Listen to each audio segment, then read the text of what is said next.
So in today's video I want to talk about what losing 40 pounds taught me about growing a church, and growing a church especially in a global pandemic, which in of itself has incredible amount of challenges. But the first thing that I learned through this process of losing a significant amount of weight that translates into my ministry is I didn't get to this point by anything I did yesterday or today, but as a result of decisions and actions that I made months and years ago, right? The compounding effect of the decision I made a long time ago is what I am seeing the result of today.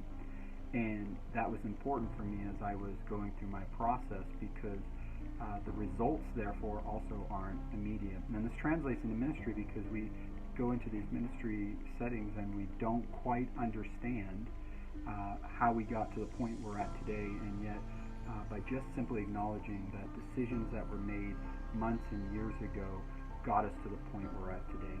We didn't lose lots and lots of people because of a decision we made yesterday, although that might be the case in some cases, but more often than not it's systemic decisions that we made, decisions we didn't make, policies that didn't work and were ineffective, and just caused people to drift away from the church that they originally wanted to be a part of. The second thing that I learned as I was losing 40 pounds is everyone had an opinion on how I should get to my goal.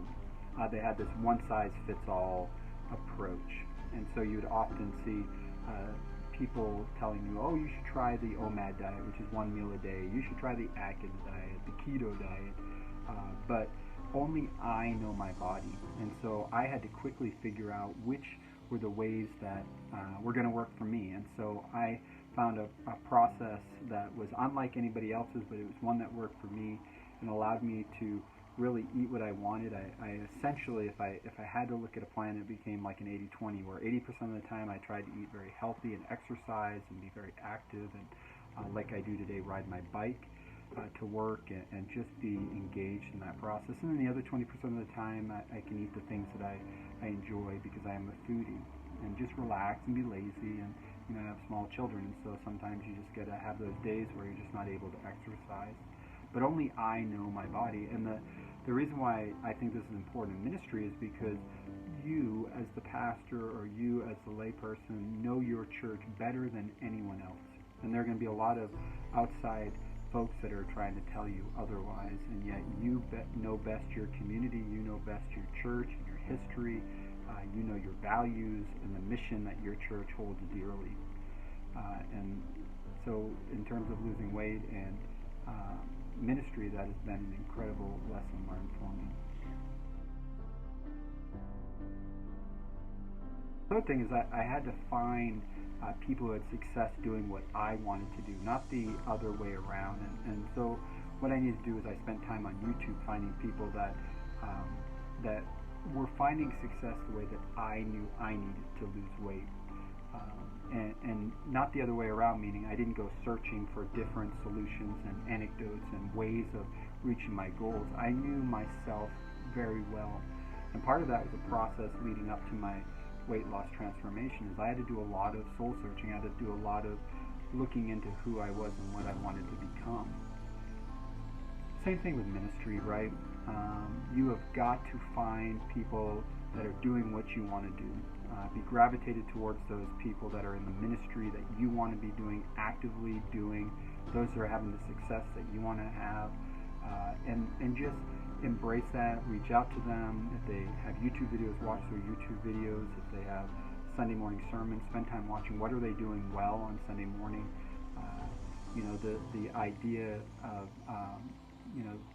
copying is the most sincere form of flattery, right? The imitation, the copying, the finding ways to be like them. And so I just want to encourage you to find people that have reached that benchmark. It reminds you, one, that it's possible in a culture that church is in decline, and you'll often be reminded that church is in decline, and yet during the midst of all those statements, churches are growing. My church here in Wesley is one of those cases where we are growing in the midst of a global pandemic. There are lots of things. I'll do a video in the future on some of those things, but you have got to figure out who's doing what it is you want to do, look towards them as mentors, and leave everyone else in the past behind you.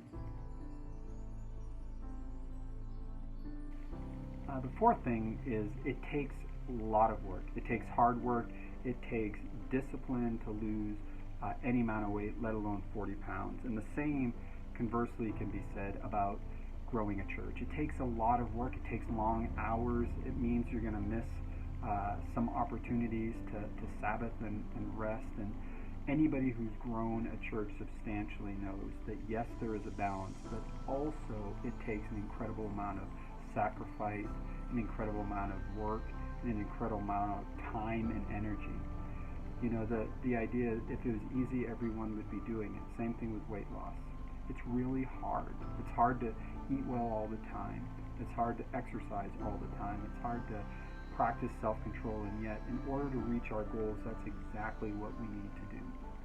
And so as you're looking at your church, as you're looking at your finances, as you're looking at your membership and all these pieces, and you start planning different ways of approaching and attacking those, I just want to encourage you to remember it takes hard work and discipline. There are no shortcuts. You know, you may have some very lucky immediate wins, but those often are just luck. And the real sticky wins that we find that last are the ones that we spend a lot of time and a lot of hard work, a lot of phone calls, a lot of letters, a lot of emails, a lot of ways that we just have to put in the work to get the results. The last thing, number 5, I just want to say that I learned through the weight loss process that translates into growing a church in a global pandemic is you have to find metrics that matter. And by metrics that matter, when I was losing weight, it couldn't just be about the number on the scale. The number on the scale is simply just a reflection of our gravitational pull into the earth, right?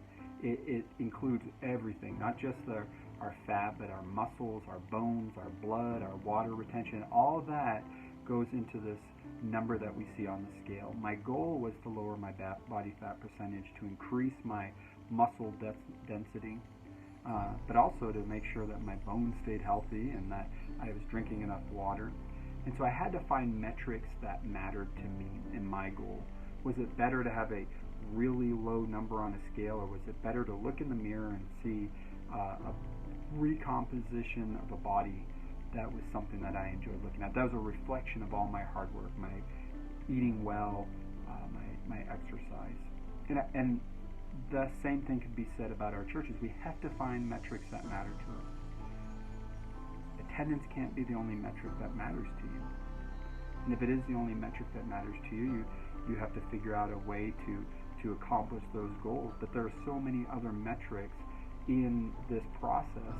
And so we have lots of denominational trickle-down influences that tell us what we should be focusing on as a metric that matters. But at the end of the day, we really, as a church and as a community, have to develop what those metrics are that are the most important to us. Or we'll never meet our goals because it's always a moving target.